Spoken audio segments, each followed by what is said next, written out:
All right, hey everybody. We are going to finish this animation here. Um, what are we? We are going to be working on the crouching pose. We're just going to try to finish this whole thing here. So from the crouch to the transition frame to the pose here, just 3 frames. Quick movements on Killua's animations. In a way, it's a little bit like cheap as an animator to just kind of do like really fast smears and then instantly lock into the poses. But he is a fast character, and I think it fits him more to do this than do like gradual smooth movements. So we're just gonna justify it that way, I guess. Um, so I'm just gonna get in there and start working on his hands, and we're gonna get into like our little topic here. Now, my topic, I'm kind of continuing from my last discussion. I don't remember. Oh, I was talking about David Goggins, I think. But I started getting into the idea of sloth a bit more, and I know I've talked about this a bit. And I was talking about video games, right? And I was talking about to what end, meaning like the brain capacity, or the brain faculties that we use. For me, who was like a big gamer, and a lot of kids nowadays, I mean, that's how they engage their brains, which is not a bad thing. Kids need that space to play. But we have to think, like, to what end? Like, for kids, yes, the play is good, and living for that play for a kid is fine, because what the kid is doing in that time, like, is the play a means to an end? I think it really depends on how you look at it. I think for kids playing is good, so that can be the end in and of itself. But when a kid is growing up, the use of play is kind of becomes greatly reduced, because you're trying to transition from as a kid to like someone who is responsible, and someone who can take care of themselves and other people. So depending on like what play you were doing as a kid, it's probably set you up with some skills, right? So I have a son who's 1 year old, and we like to take him to the park, and for him, the difference between work and play, and I read this in a book too, Raise a Genius by Laszlo Polgar. I didn't finish the book, so I don't know if I'm ready to raise my son to be a total genius at something, but I do recognize that for children, the line between work and play is very blurred. He doesn't consider himself playing for the sake of leisure. When he's out there in the park and climbing the stairs and grabbing, the railing, going down the slide, well, I help him go down the slide, but trying to reach for things, to touch things, he's not playing for the sake of leisure. He's not doing this like saying, I want to relax and have fun. He's out there and he's really curious about, like, what is this texture? How do I get up and down from this step? He's asking him, unconsciously asking himself these questions and testing the limits. And I can see him like looking down. That step is too far, so I'm not going to step down there. That step is too high, but I think I can reach it, so I'm going to lift my leg up and grab this rail and try to get up. Like he's problem solving. And for me, that is the point. Well, one of the fruits, I guess, of play. I don't know if it's the point of play, but for children, I mean, that's how they learn. They learn by exploring, they learn by touching things, and they learn by using things. So but at some point, it's like when you grow up, and I don't know at what age you quote unquote grow up, but parents understand you have to work to survive. And eventually it's like, okay, what's a job that I'm doing, and maybe I can give my kid an advantage in like having this job, or whatever. Like maybe, let's say I'm a farmer, and I can get my kid into like some farm toys and get into gardening, and eventually transition him into real tools. Maybe when he's, I don't know, 10, 12 years old. I like to draw, maybe I can teach him that. I like to cook, maybe I can teach him that. And ultimately he might find, like, I like to play basketball, and I'm going to try to be pro there. And I'm going to let him know, like, okay, if you want to be pro in that, this is how difficult it is. Not to discourage him, but to show him the reality of it. Maybe as he's practicing, it's hard to, again, I can't really predict, like, how my son's life is going to play out. But to understand the guiding principles of play and work, and why play is important, it's like a no-brainer, right? Like, as I'm talking about this, I'm like, it's a no-brainer. Of course we want kids to play. But but the topic I was getting at is like, to what end? Like, is it so important that we have to have like a goal or like a reason for everything we do? For me, I think so. Because, well, I'm a Christian, and it's like, for me, like, the purpose of anything and everything in life is right praise of God, and that is like doing the will of God, which is love. And I think that for, not necessarily just for my kids, but for myself, who has lived a life of play even into adulthood, regrettably, like, I wasn't asking myself these questions, like, to what end? Like, I developed all sorts of skills, like really specific skills that have to do with only a game and the mastery of complexity, mastering the complexity of a game. And they're like skills that can barely be transitioned to real world skills. Like, well, just the meta skills of it, they can be transitioned to real world skills, but the actual skills of like certain movements and properties of a certain game, and the numbers and mechanics, those cannot be translated into real world skills, like the specific parts of it. And it's like, okay, well, I've wasted that time, and I'm trying to scrounge, like, okay, I got all this game theory, I got all this like practice of my mind and my hands, and how can I bring that to real life now? And that's a big question I'm always asking myself every day, and I'm trying to figure it out. And remembering the meaning of sloth, acedia, is like, you can be slothful by busying yourself with things that are not, the best good that you could, the best task. I was going to say the best good task, but yeah, the best good task that you can do. We tend to, like, a slothful person will run away from that thing, because that responsibility is a good given from God, that we ought not to run away from. So, the quote unquote man child in today's society, gaming in his room at age 30. That was me. Okay, so I think this frame looks pretty good. I'm gonna clean it up a little bit so that his hair is not getting into his hands here. And I think that's good. So here now, we'll get that transition frame in. Yeah.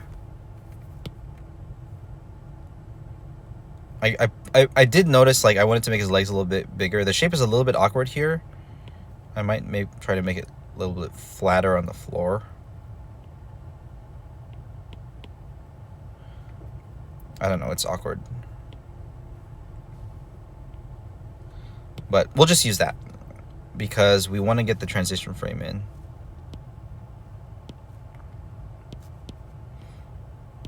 Okay, so his hands are coming from right down here, so the angle of the smears should be a little bit different.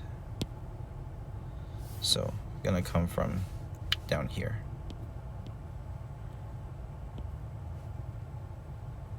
And then, okay, so here also,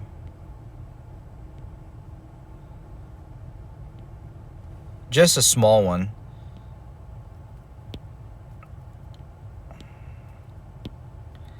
And here I don't have to get that specific, with especially for his arms. We can smear this one back a little bit. Smear his arm back a little bit.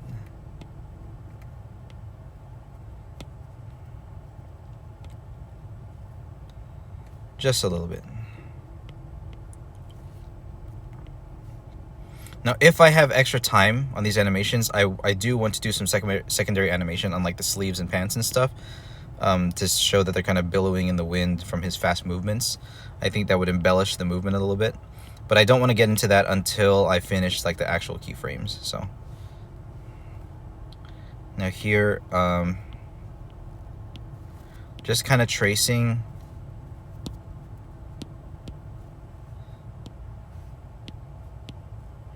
with the smear there, and then let's get his head into place.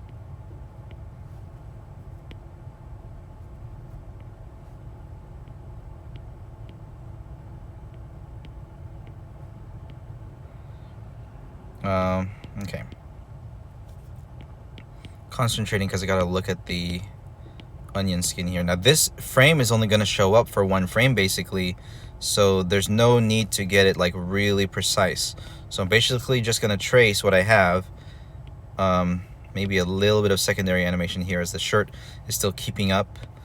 So maybe the shirt is going to be like hugging his torso a little bit more on this frame, on the points of tension, like here in the arm. Maybe it's going to be hugging the bicep a little bit more, and which would bring this sleeve kind of back a little bit. Okay, something like that.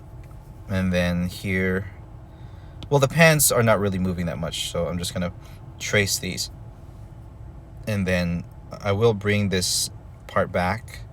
See, something like this I think really should have some secondary animation. The little tassels or flaps of his belt.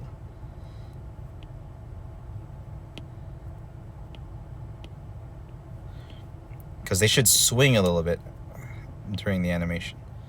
But we'll work on that later. I have 10 hours to work on these frames, and I'm on hour 6 or 7. So we just got to lock down all the keyframes, and then go back and look at all the frames, and we'll take a look at any embellishments, any secondary animation we want to do during the time that I have allotted to these.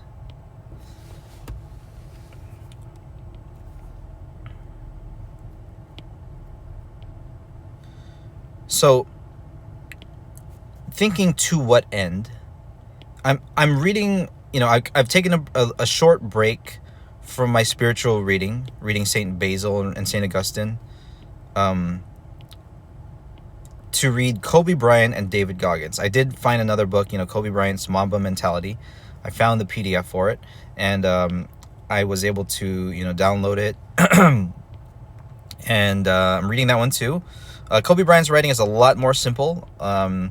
It's simply about basketball, a lot less about his personal life than David Goggins, and how he approaches the game, and the specifics and the minutia about how he approaches the game, his preparation, his mindset, his practice regimens, things like that. And reading that is a lot more familiar because, again, I was a competitive gamer, right? Wait a minute. His shoe is back here, so that means, okay, that means the bagginess of the pants can come a lot more further down. Yeah, I'm just gonna leave it like that for now. Okay, I'm gonna use that. And as a competitive gamer, like, I remember doing that process. I remember the prep. I remember the practice. Now, I didn't do it with as well as a champion like Kobe. And maybe, you know, those top gamers did have, you know, little rituals and little practice regimens, and maybe at the level of sophistication.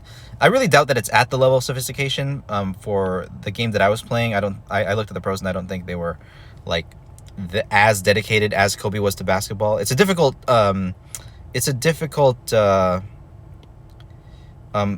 comparison to make, because for gamers the money is not quite there as opposed to basketball. The resources are not quite there, and I mean, and they are, again, video games. But here's the thing: if a person made a career out of video games and took it seriously and used it as, you know, the game not as the end in itself, but as a means to an end to serve, let's say, pay for his family's bills, then that's great. You know, then at that point, you know, it might be a healthier relationship with video games. But even then, it's like working for the sake of working out or playing basketball. There might be physical labor that one can do, that one can master, that would serve the greater good more than that. But here's the thing: for Kobe and someone like Steph Curry and Michael Jordan, I don't think so. If that's their talent, and people are paying for these tickets because they want to be entertained and they want to enjoy the game, I think that's still great. You know, I haven't read the book on Holy Leisure yet. I forgot what the title of the book is, but people need that too. People need theater. People need plays. They're not useless, but at the same time, it is okay for them to be useless. And But that's not something like that I can concern myself with right now, because for me, in my life, I need to be useful. I need to do the work and help my family. I'm not in a position with my family where I can like spare a lot of leisure. Like I just had a newborn. I got to work hard for him. So yeah. Okay, so let's take a look at that. Let's play that back and see how that looks.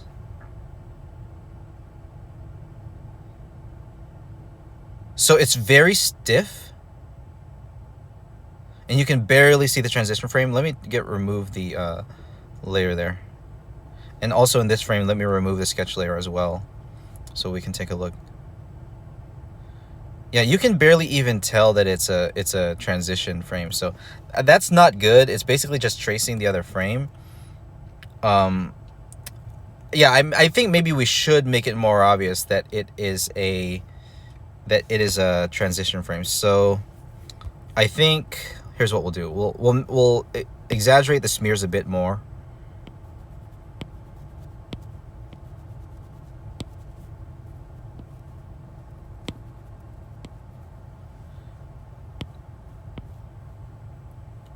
Maybe not pointy ones. Maybe we'll just sort of do it like that.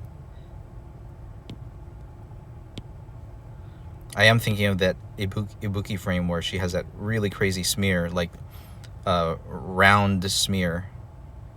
Now these hands are pretty much coming straight up, and I think his face doesn't even really need to be well defined in this one.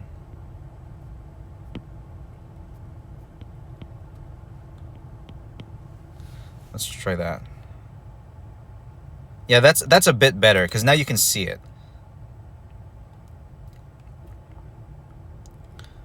Now I do think we need another frame that comes before, like another in-between frame that comes before, because I feel like he would not instantly teleport into this position.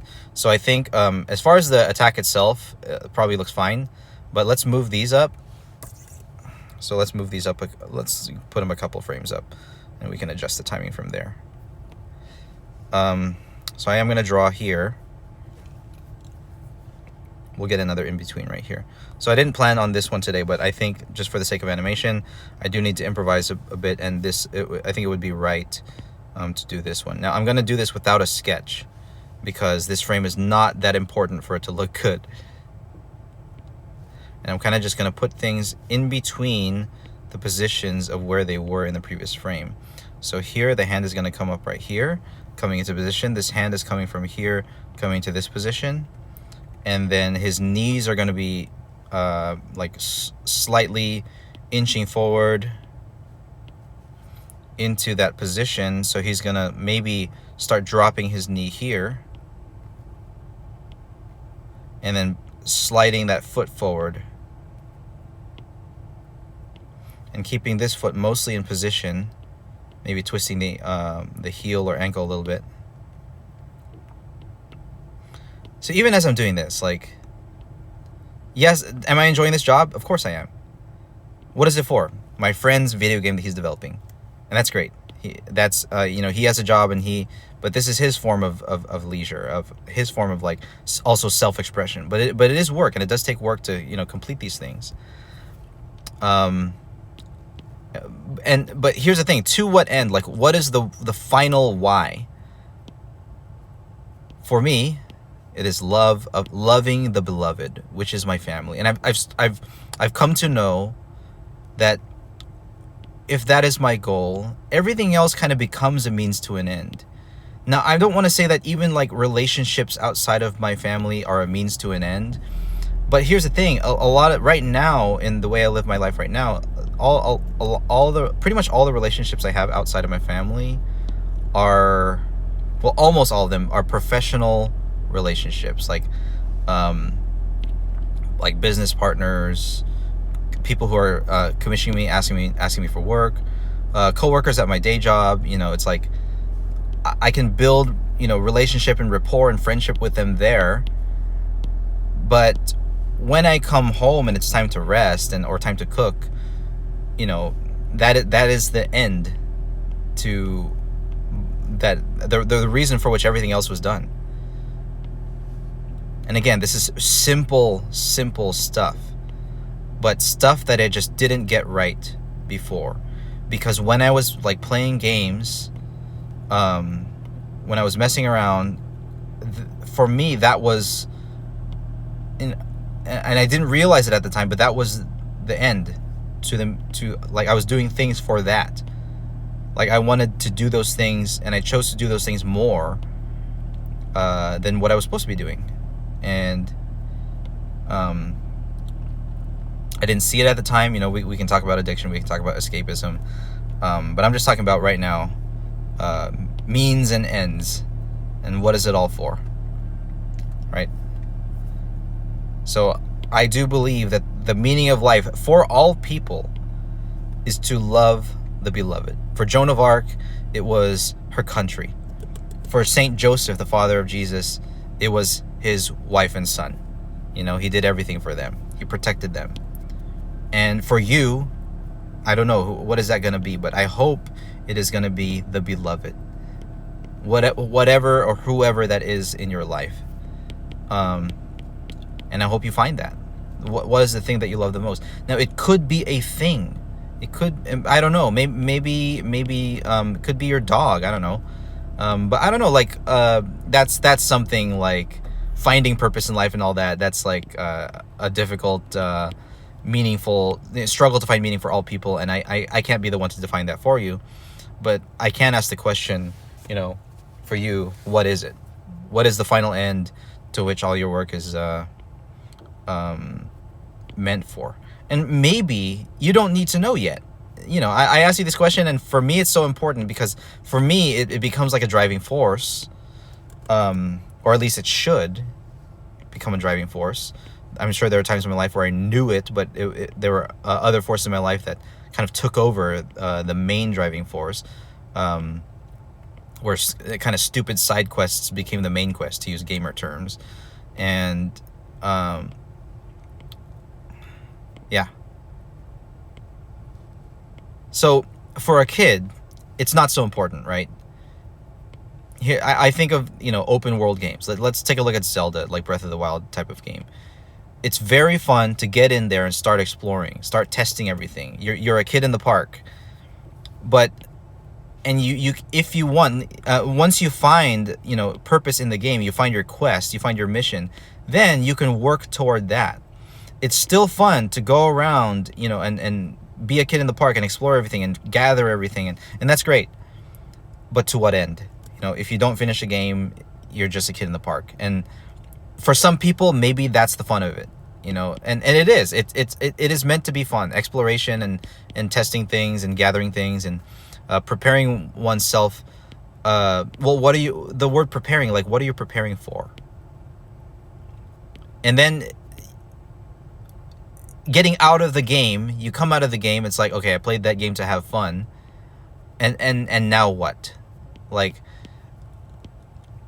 a lot of people, including myself, were stuck at being a kid in the park and exploring and playing. But I think it is more noble to have meaning. And I know Jordan Peterson goes over this a lot. I know that there's a lot of people who don't like him for his political stances, but I think his moral stances seem pretty sound to me. I don't want to get into that kind of controversial space, but eventually I will. I'm just an artist. I'm literally drawing some video game sprites right now, but I do have a moral compass, and I want to talk about it from time to time. And I could talk about Jordan Peterson. I don't know. We could talk about him in the next video, but maybe I won't, because I haven't read any of his books. I've only listened to him talk, on a number of occasions, listened to some interviews, but I don't really know like the depth of his philosophy, and I'd rather not get into it unless I'm an expert. And do I want to become a Jordan Peterson expert? Not really. I know his philosophy is interesting. He's a modern philosopher. And I think that's good. And I say philosopher because he's a psychologist, right? But he goes into meaning and virtue and values and stuff like that, and that comes down to philosophy. So maybe we'll talk about philosophy more in the next video. So that was my timer, and I think I did pretty good with these frames. Let's actually play them back real quick, see how this one looks. So I'm not sure it will be 2 frames or 3, but let's see how this attack looks right now.